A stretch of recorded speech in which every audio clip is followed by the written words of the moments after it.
So as Tony just said, I've been to so many of these in my career, and I'm hoping you'll feel the same. There's been some amazing talks, not only last night, but also this morning. And I was sat with my colleague and I said, Liz, this is so smart and it's so fascinating, but I feel like I've taken in about 20% of it. This is not going to be about AI, and it's not going to be about data. It's almost like your palate cleanser to all of that stuff. So if you're interested in brand, if you're interested in creative, if you're interested in just nailing the basics, this is where that session will take you. So first of all, my name's Kate. I'm going to take you through a little bit around my background. I'm acutely aware that Aston Martin are over the other side of the room. I'm going to give a couple of examples of the power of brand and brand innovation, and where I think people have done it really, really well by nailing the basics. And then I'll give you like 4 top tips. So hopefully you can come away from this session and genuinely remember, there were 3 or 4 top things that I can literally take back to my business tomorrow. So like I said, over there is Aston Martin. And if there was one person that I wanted to go and listen to today, it was that guy. So when he stood up last night at dinner, I thought, number 1, he's really sold that session. That sounds really good. Number 2, he seems like a really nice guy. And number 3, his session is all about us as people. So I hope at least just 1 or 2 people come to my session. So thank you for coming to listen to WHSmith over Aston Martin. And we do have some similarities. So Aston Martin is an amazing heritage brand. So are WHSmith. I think he said they were 111 years old maybe last night. We're 230. So that's already 1-0. They're also rooted in heritage, as are WHSmith. They're iconic British brands, and we're not really known for value. So there is quite a lot in common between them. And look, whilst I'm not Aston Martin, I have got a career built up across retail. So I started life at Sainsbury's, worked on some really cool brands and campaigns within Sainsbury's. And we all know that the supermarkets have to innovate all the time because the competition is so fierce. So I worked on category innovation, so things like launching GOC at Sainsbury's, but then also creative innovation through some of their brand and Christmas campaigns. And then I left Sainsbury's and I went to work for Virgin Trains. Rail, the dullest category that there is. But Virgin, the most amazing brand that there is. And we were the absolute antidote to a very, very dull category. Virgin Trains were the ones that were the trailblazers, that had permission to almost take the mickey out of rail. And even though we weren't always on time, we were quite expensive, our favourability scores were high 90s. In fact, Emma used to work there in the audience, and I'm sure it was like 98, 99% favourability. Versus Great Western, who pretty much ran the same and no one really liked them. So innovation in rail, very different, but brand innovation. And then more recently, I've worked for one of the guys from Dragon's Den, looking after one of their brands, lots of different startups. So sometimes playing with innovation on a brand that's over 150 years old, and sometimes innovating with a brand that is 1 day old. So different scales here. And I've recently just ended up here at WHSmith. This is my new home. Just passed my probation, so I think I'm staying. Been there about just over 12 weeks, I would say. This is my new home, and it feels like home. And I know what you're probably thinking at this point. Oh, my God, is this the woman that is responsible for this? Yes. So I might as well just face into it. No. I am not the person that's responsible for this. And I've had a couple of one-to-ones this morning already, and what do people want to talk to me about? They want to talk to me about this. So I thought, well, let's just get it over and done with. This was not a rebrand. It was done by a very, very small set of people, 2 or 3 maximum, senior people, but 2 or 3. They wanted just to change the fascia, the design of the front of the store. It wasn't a rebrand. It was literally just a design test. It obviously got picked up by the press, didn't it? And it was hailed the rebrand. And it got lots of articles and coverage. I saw this as I was choking on my 15th roast potato of the day over Christmas. But actually, some learnings that came out of this, 2 things. Number 1, people still care about what WHSmith do. That is really, really important. The fact that we are not off people's radar. And then secondly, what it did do is it showed that there's an appetite for change within this brand. So trying to take the positives from a very uncomfortable trial, let's say. So my remit is all in travel. So when you think about WHSmith, I was just talking to Bridget actually, and she's saying, what? Health and beauty? You sell health? Yes, we do. So WHSmith's P&L, all of our EBIT now, is all driven by the travel sector. So yes, we do have a high street business on the side, but our strategy now is all about travel. So to be the world's best travel retailer.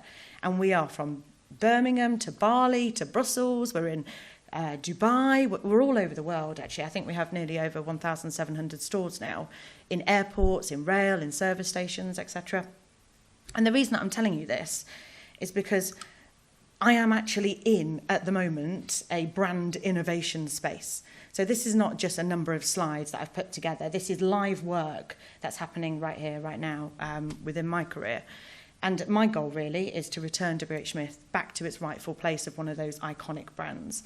And that will require brand innovation. And I guess probably during my interview with WHSmith, they said, you know, what's your superpower? And I would say, my superpower is I can cut through the noise and I can get shit done really quick. But what I have learned throughout my career is around the basics and mastering those basics. Because if you're not careful, you can actually get shit done really quick. So today I'm going to talk about why innovate, why do brands think that they should innovate, and then a couple of tips around what I think are the keys to mastering those basics. So first of all, why do brands want to innovate? That's because we know how powerful that they can be, and that they are unrivaled in their way to move and impact people. It influences behaviour. When it's done really, really well, it impacts culture. It can disrupt categories. It can create new categories. And actually, sometimes brand innovation creates loyalty where there is no rhyme or reason. And actually, a really good example that I thought I would bring to life most recently is that of Trainline. Now, brand innovation is really important because no matter how good you are, no matter how much you may be dominating the industry, there are always wolves at the door, always. Sometimes you know who those wolves are and sometimes you don't. And Trainline is a great example. So just give you a bit of context. Trainline, around about 60 to 70% of all tickets, whether it's tram or train, are bought via Trainline, right? And the industry pre-COVID was worth billions. So they're a pretty big company. And they've kind of had free reign, really, of that ticketing for a number of years. And who turns up? Uber. And yeah, Trainline are cool. They're probably one of the best brands in rail. But who's cooler? Who's got deeper pockets? Who can roll out tech and innovation quicker than Trainline? Uber. And who are the people that they called? They called their marketing and their brand team. So this is a really good example of where you can't rest on your laurels. You have to innovate. Otherwise, the wolves will get to you very quickly. So this is all about building the brilliant basics. And I was saying just earlier, actually, especially in this role, but I'm sure all of you can relate. In fact, let's do a show of hands. When you first start a new role or a management consultant comes in or you get a new boss and they present to you their 90-day plan, how often do you hear these words? We're going to go back to the basics. We're going to fix the foundations. Put your hand up if you've ever done that or you've ever heard that. Exactly.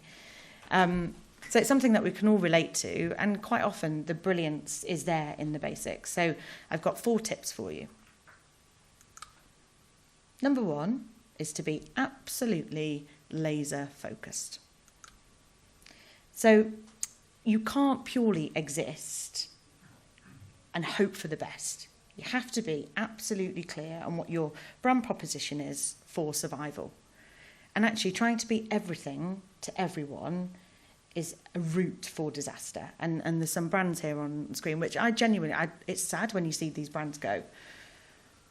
And consumers need to be reminded continuously about what your laser focus is.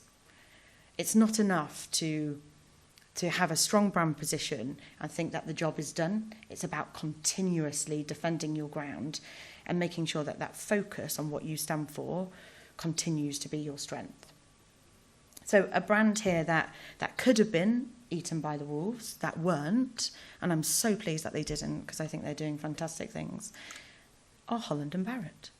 So Holland & Barrett, been around for quite a long time, and I think previously were famous for the 1 penny sale, and maybe where your great aunt Sheila might go to buy flaxseed for £74.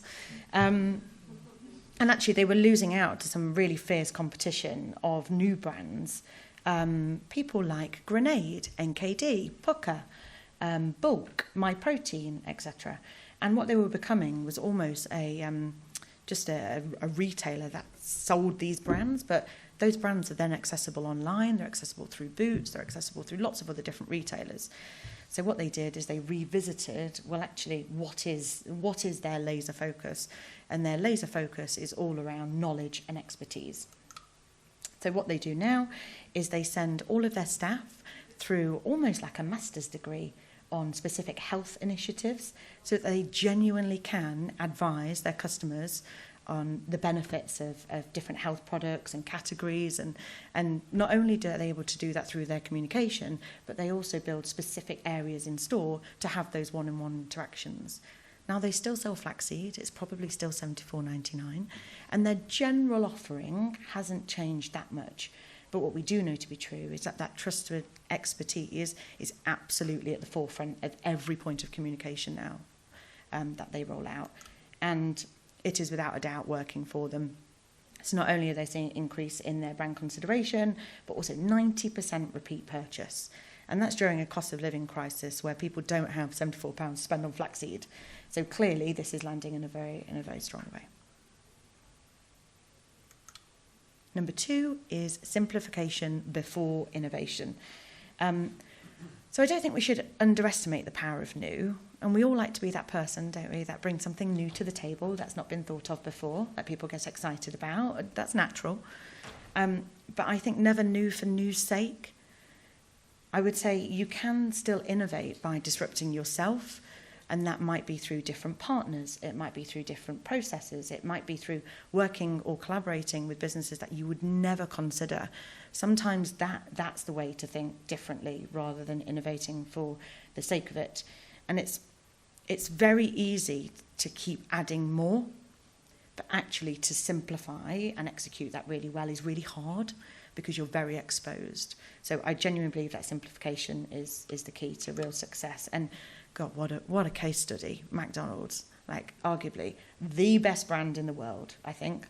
Maybe Coca-Cola, McDonald's, Coca-Cola, these guys really know what they're doing, right? Well, actually, back in around about 2011, 2012, McDonald's was losing its way slightly. They were questioning their proposition. They were under fire for health credentials. They were trying out new products like the vegan products and trying to sort of even emulate some of the things that their competitors were doing, like Burger King. And that's not McDonald's. McDonald's defends their brand ground and sticks to it religiously. So really, it didn't go down well when they started to diversify and innovate away from their core foundations. And actually what they did do is they just took it back to the absolute most simple execution. Now, they invested in their brand, in their advertising, they invested in their customer touch points, so things like their app, their loyalty program, but always under the umbrella of simplification. So they did still innovate. This is not about not innovating, but it's doing it with the simplification lens first. And I guess I like this case study because not only does it show that some of the biggest brands in the world can get this wrong, but they can also turn it around and get it right. And I'm a huge fan of this advertising particularly. It's not overly creative, but it is in the very, very best way because it's simple. And their results are amazing. So 14% up in revenue, brand growth hitting nearly 50%. And as Chris Kaplansky there says, the more and more people love the McDonald's brand, the more and more they love their product. Number 3 is face into it. And this is a case study that I never thought I would be stood here talking about, actually, but a really interesting one. And when I say face into it, I think quite often in marketing and brands, we can be in a room with an agency or maybe our board, and talking about all the new and exciting things that we can do. And it's quite often the elephant in the room that isn't being said that is really holding us back. And we have something at Smiths where we say, well, what is the elephant? Just literally put the elephant on the table and let's face into it and discuss it. And this case study is a really good example of what that elephant can do. And this is Sports Direct. They unapologetically faced into their elephant and they pivoted. So Sports Direct, we all know for Mike Ashley, right? How many people have seen one of these mugs in their office floating around somewhere? They're actually really, really good mugs. I really like them. Massive. So Mike Ashley was associated with some perhaps terms that brands don't necessarily want to be associated with. And actually, Sports Direct during this time, they were flying. Business was fine. P&L was great. But what they were facing the challenge of is because of his reputation, his brand, the brands that they wanted to stock, that they knew their customers wanted, like Nike, Adidas, etc., no longer wanted to work with them. They did not want to be associated with Sports Direct. So that was, although the P&L was working, they could see from a future perspective for long-term growth, if they didn't get those brands under the Sports Direct brand, then effectively they had no proposition. So this is a whopper of a turnaround. He stepped back, he brought in Michael Murray, who I think is his son-in-law, and completely reshaped Sports Direct and what now we know as Frasers Group. So what they did is they pivoted their brand from being that brash brand into a champion of accessibility, of diversity, authenticity, and they went from the brash sort of advertising of the almost looked like it was closing down to Eric Cantona being on one of their Christmas ads. I mean, this is one of the most epic turnarounds of brand known in the modern retail history. They then lent into, okay, well, we're definitely not that. We are forget Mike Ashley. We are definitely not that anymore. We are now inclusive, and they do that through bringing their campaigns to life through sport. And now the brands are busting through the door to get stocked at Sports Direct. So it's almost a B2B but a B2C strategy, and it really, really has paid off for them. And this is in the space of around about 2 to 3 years. So their trustworthy scores have increased, their quality scores have increased, the term sort of them being down market and being embarrassed to sort of shop there has significantly reduced. I mean, look at that share price. Who wouldn't want a share price growth like that? They're winning creativity and they're having record profit years, year after year. So what this does demonstrate is face into that elephant. Quite often it's the thing that genuinely is holding you back, and you can be unapologetic about it. We all have permission to do that. This case study really shows that it can work. And then this is number 4, but I actually think this is maybe like a 3.5. This is about convincing your customer. And you're probably thinking, well, obviously you have to convince your customer. That's what marketing is. And this is a personal lesson. And actually, the gentleman, Darryl, last night was talking about vulnerability and share something of vulnerability. And I would say this is probably my vulnerability moment, which is convincing your customer may not be your actual customer. It may be your internal customer. Because generally, if you are in a marketing or a creative world, creating great work is probably the easy bit, especially if you've got loads of amazing agencies, right? Knowing that a customer will enjoy your campaign is, I think normally that's quite easy.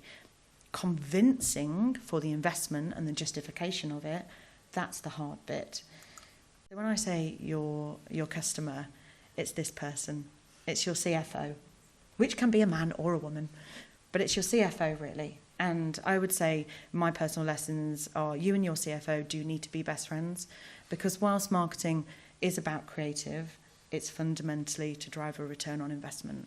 And if your CFO does not believe in what you're doing and does not believe that they will see the return, you really should be questioning yourself. Is your case studies and is your business case really strong enough to stand that test? Sometimes it's a hard conversation because they are rooted in numbers and creatives are rooted in creative. And sometimes you just have that gut feel it will work. But if you don't get the investment, it will never see the light of day. So my advice to you is yes, concentrate on your actual customer, but also concentrate on as your the CMO or the brand director or the marketing director, your actual key customer is probably your CFO. Because if you can't convince them, you're not going to drive your share price. So I've just had a little ticker, so I've got 5 minutes, which is great because I'm nearly done. So my top tips are, number 1, be laser focused. Don't try and be everything to everyone. Number 2, simplify before you innovate. Face into your elephant. It's probably the thing that might be holding you back. And 3.5 for convince your customer, which may well be your CFO. Because actually, if you do all that, there really, really is brilliance in those basics. So that's it. That's my session. That was Mastering the Basics. I'm Kate Squires. I'm still Kate Squires. And that's it. Thank you. No word of AI, no word of data.